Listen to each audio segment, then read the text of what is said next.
for supporting as always. Today we are going to be making pierogis. Yes, pierogis.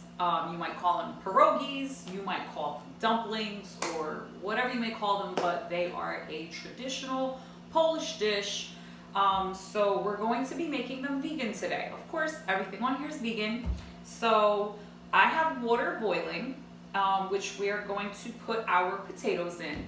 So here I have, this is for our cheese. I have 8 medium potatoes, which I have peeled and I have chopped. I mean, they're going to be mashed after they're boiled, so you can slice them, you can chop them fine, or have them in like 1-inch cubes. And then also I have peeled and quartered 3 cloves of garlic, which is in here with the potatoes. We have 2 cups over here of soaked cashews. So I use the hot water from the Keurig, or you can put them in boiling water and you soak them for at least 4 hours. These have soaked overnight. I have 1 large onion, which I have chopped. I have 2 cups of whatever plant milk you want. I'm using unsweetened plain coconut milk. And we have 4 cloves, 3 or 4 cloves of garlic that we've chopped. And then for the seasonings, we have 1 teaspoon each of onion powder, sea salt, garlic powder, cayenne pepper, fresh ground black pepper, parsley, and a Polish seasoning. It is totally vegan. It is delicious. You don't really make a Polish dish without this. And it is called Vegeta. And it's delicious. You can find it in, I'm in the next town over is pretty Polish populated. So they actually have it in the regular ShopRite. But you can go to, look up a Polish butcher, Polish deli, Polish store near you, and they all should carry it. So that is what we are using for our cheese. This is optional. I love mushrooms and everything. So these are optional here. The mushrooms, the onions, and the garlic. And you can use all 3, you can leave them out, you can use 2 of the 3, you can incorporate other things if you want to add spinach into it when you're sauteing. That is for the toppings for your pierogis. After your pierogis are totally done, you can saute those with some salt and pepper, throw them right on top of the pierogis.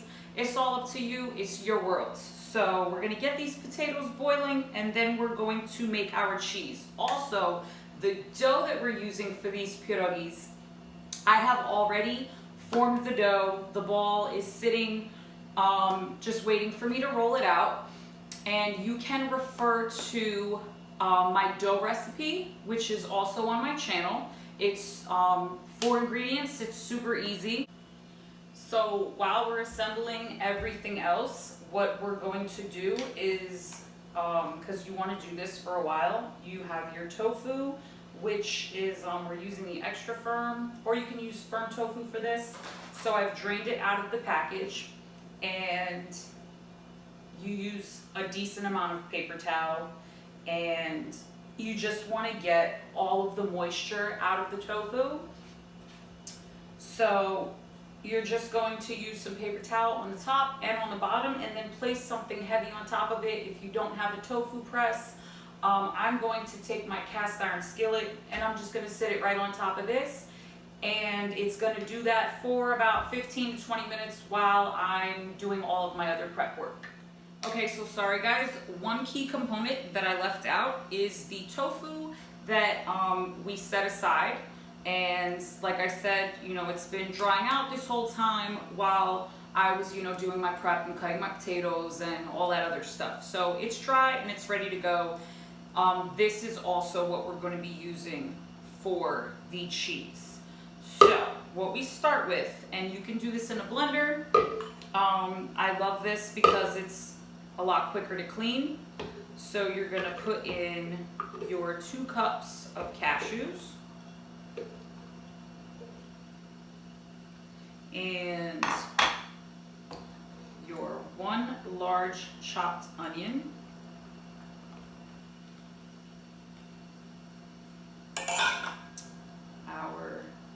or 4 cloves of garlic.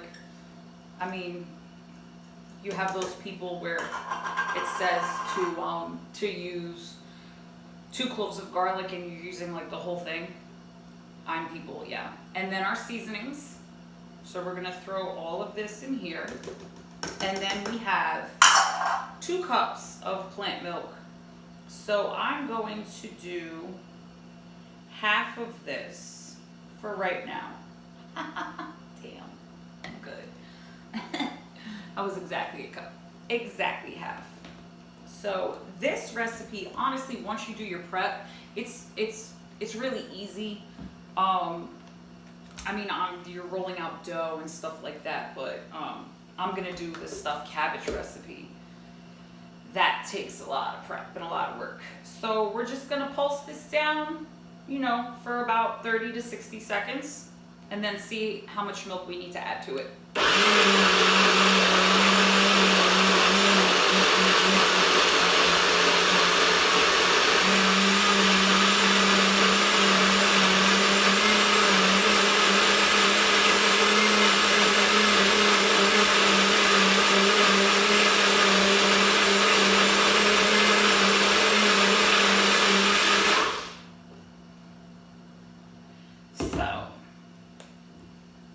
I'm actually thinking that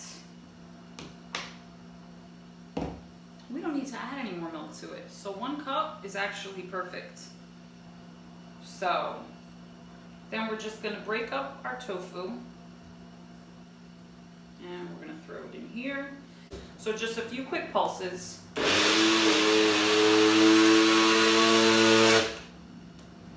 Just gonna shake that up so we can get everything mixed in.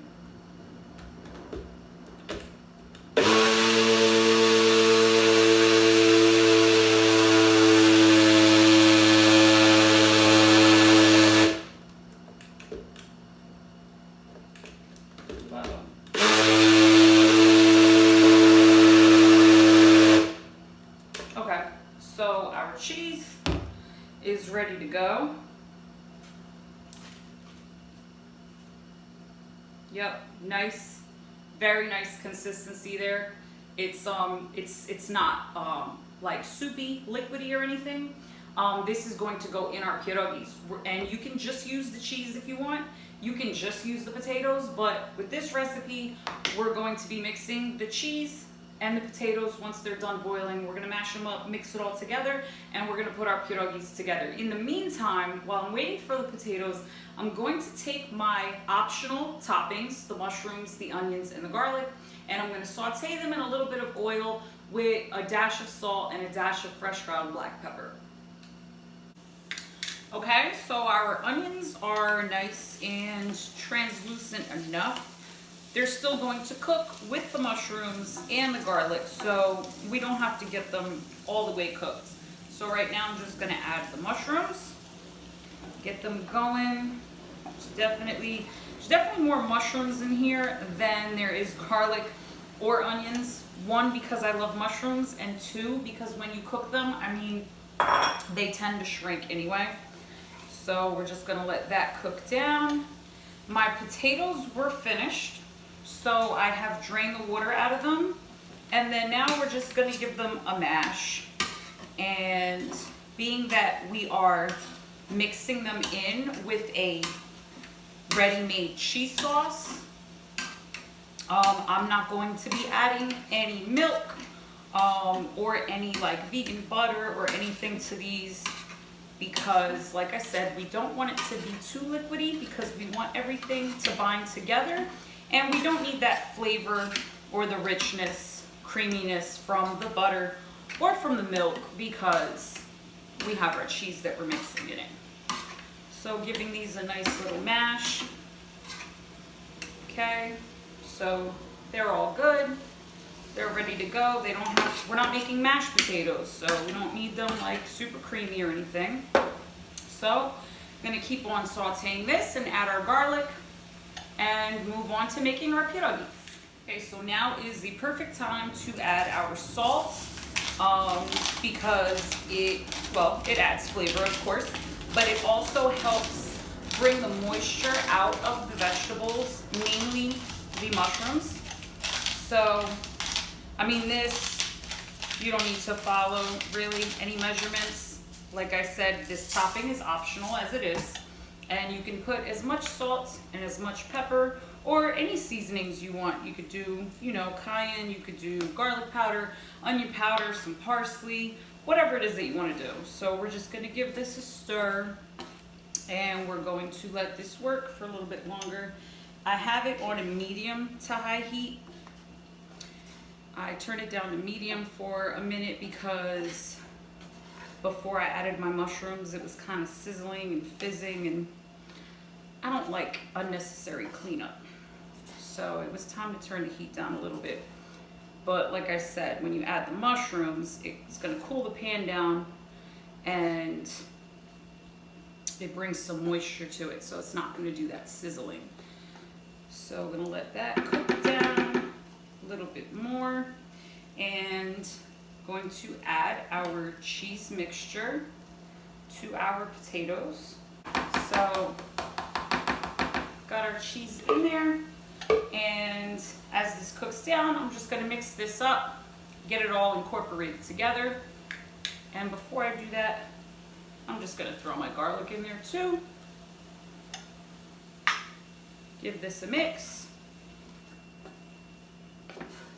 And then this will be finished cooking by the time I'm done mixing the potato and the cheese mix. Okay, people, now for the moment that we have all been waiting for.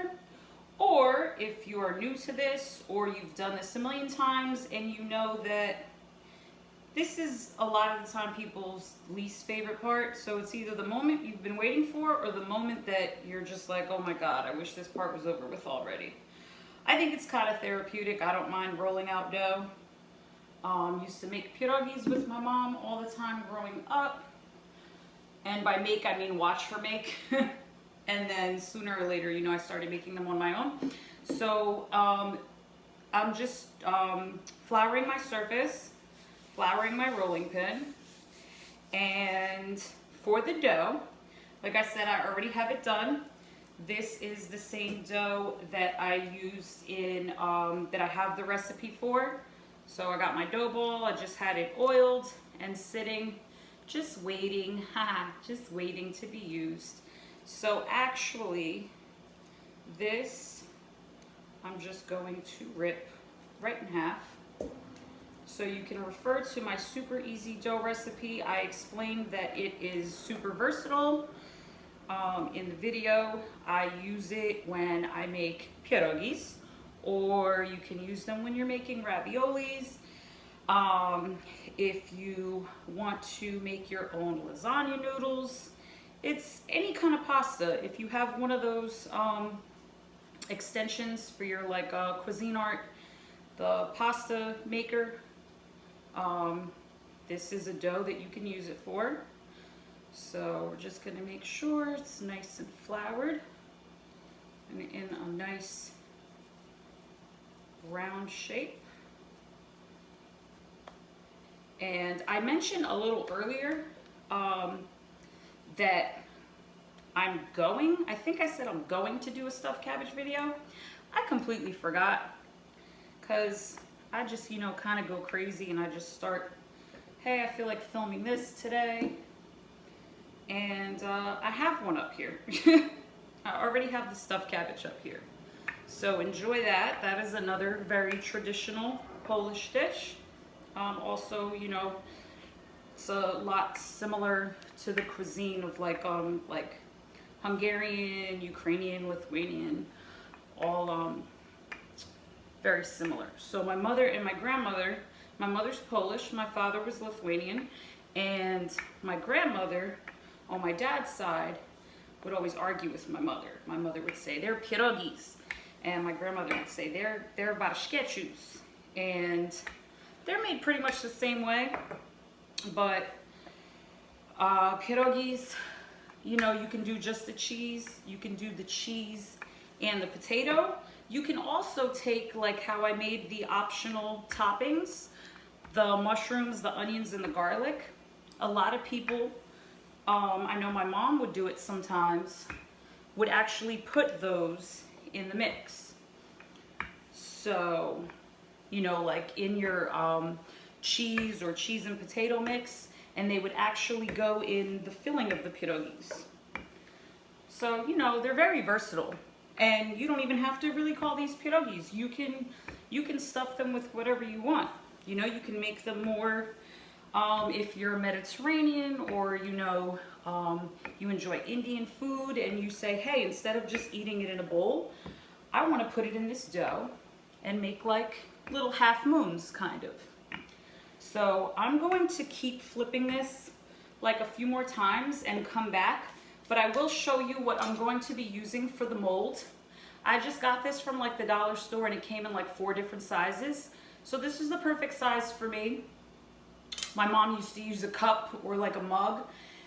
This I've seen advertised, it's to make pierogis, and you just put the dough in here and you put the filling in it and then you just close it.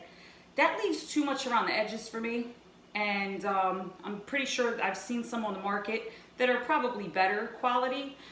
This I got literally for $1 at the dollar store. So I'm not using that. My mother would kill me if she saw me use that. So I'm gonna roll this out and then we're going to, you know, fill these and we'll be done with our pierogis. Okay, so we are going to do our little circles for our pierogis, and you try to get them as close to one another as possible so you're not wasting any dough really. And we're just going to get all these circles going here. So you don't want to overfill them, especially if this is your first time making them. So I've made a couple already. Now you do these however you're comfortable. I'm going to show you pretty much the tried and true way that I've always watched. I've seen people kind of, they're not familiar with doing this, so they'll like fold them over. I feel like when you're doing that, it pushes the filling out a little bit. So what you're gonna do is you're gonna pick up one of your pierogis, right? And you're gonna pinch it in the middle. Make sure you get the dough together and then just keep it in the palm of your hand. So what you wanna do is you're gonna pinch down, making sure that your filling doesn't get in between these 2 pieces of dough that you're trying to get to meet. Okay, so you're just gonna start in the middle and you're gonna go down to one side and then go down the other side. And then what I do, just to make sure, you have to make sure it's sealed closed, I just go over it and give it a nice firm pinch all the way back around until you reach the other side. Now, if they don't come out like this, your first time, your first few times, I think the lighting, as usual, there we go, I think that's better. So you're gonna want them to look like this, nice and firm, where, I mean, I can like play with it and it might take you a few times. So we're gonna try another one, we're gonna do it together. You're gonna pick it up, okay? You're gonna hold it in your palm and then you're just gonna pinch. You're just gonna pinch, making sure that you get all the way down.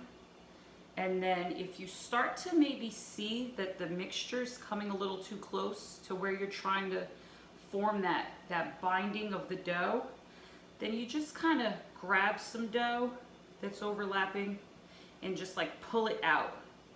Because if you get some of that mixture in between these pieces of dough that you're trying to pinch together, when they're cooking, it's gonna just ooze out. So I feel like once you do a few, you'll get the hang of it more. And if folding them over, if you're more comfortable with that and you feel like you're getting the results that you're looking for, that's fine too. Whatever works for you is totally fine. Like I said, you can even add stuff. You can add stuff to your filling. You can leave some of the stuff out that I've incorporated in it.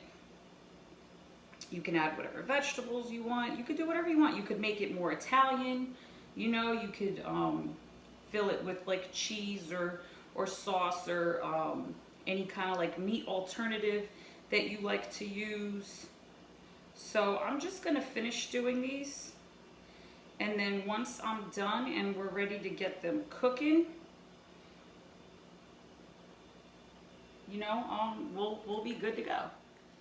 Okay, so I have my first round of the pierogis that I have already done, and my water is boiling. You want to make sure that the water is really, really boiling, so that these get a nice quick cook on them. And I've placed them on a plate that I have floured so that they don't stick when you go to pull them up. So we're just gonna start dumping our pierogis in here. Don't want to overcrowd it, and you also don't want to throw them all in all at once. Do one at a time so it doesn't really cool the water down too much. And then, like I said, just lightly flour the plate or whatever surface you're going to put your pierogis on after you're done folding them, because you don't want to put these pierogis in the pot and have too much flour in there. You don't want it to turn into like you're making a gravy or a stew or anything. You just want to get these cooked, and these cook really, really fast. I mean, the potatoes are already cooked. The cheese does not need any cooking. So I'm gonna finish throwing these in here. They are going to cook in the water. This was not on too much flour, but it is perfectly fine. So this is actually the perfect amount for this pot. What I did when I boiled the water was I put about a teaspoon or two of some grapeseed oil and a pinch of salt. That helps the pasta not stick together, and the salt helps the water boil quicker. So those are going to sit in the water about 5 minutes. All right, so down to the absolute last steps. So I have this pan heating up. I'm going to throw some grapeseed oil in here. Now, if you just want them boiled and throw some butter on them, these are done. You could just take them right out. Once they all float to the top, you let them cook for like another 2 minutes, and you know that they're completely done. They came out perfect. I'm going to turn the heat up on it a tiny bit. So in the meantime, I'm just going to pull these out and transfer them to the plate. Try to get shake as much water off of them as you can. Man, this brings back memories. Pierogis and gołąbkis, which is the stuffed cabbage. They are two foods that absolutely bring back childhood memories. Absolutely. Because this would be a project, man, because my mom would make so many of these. Okay, so we got a little sizzle going on there. So we're gonna throw these in. So I just used the pan that I used for my toppings, because what's the point of washing it and you're just gonna use it again? And plus we got some of the flavor going on from sauteing our mushrooms, our onions, and our garlic.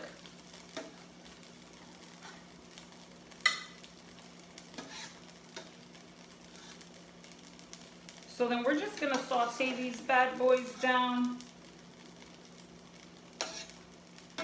for a few minutes. I'm going to turn them and then plate and then enjoy. Okay guys, so I lied earlier. I said this is the moment we've been waiting for when I was talking about rolling out the dough. This, come on, who are we kidding? This is the moment that we've all been waiting for. They came out absolutely perfect. I got the toppings on here, got the nice brown on them. From being in the pan, they look delectable. So another finished product that I am absolutely 100% positively thrilled with. So I really hope you guys enjoy this. Of course, please like, share, and subscribe. I am gonna come back in a minute as soon as this cools down a little bit. I'm gonna take a taste because this, I mean, I'm not gonna lie, like I already, took a little nibble or whatever, but yeah, so to thoroughly really enjoy it, so most, a lot of Polish people say that pierogis are not pierogis without sour cream. So this is the brand that I get. I know that there's plenty out there. I've tried 2 other ones and I can't remember what they're called and I didn't like them, but this is Tofuti. You're welcome, Tofuti. This is really good, and coming from a Polish person who we know our sour cream, I stand behind this sour cream, absolutely. If you guys want to shout me out for me shouting you out and help a girl out trying to grow, so I'm gonna be taking a taste in just a minute. Okay, I apologize, I got carried away taking photos. So I have tried pretty much the whole one. I really don't have much left, but I did put the sour cream on the plate, and I like to get every little piece. I like to get some of the onion, some of the mushrooms incorporated in it, and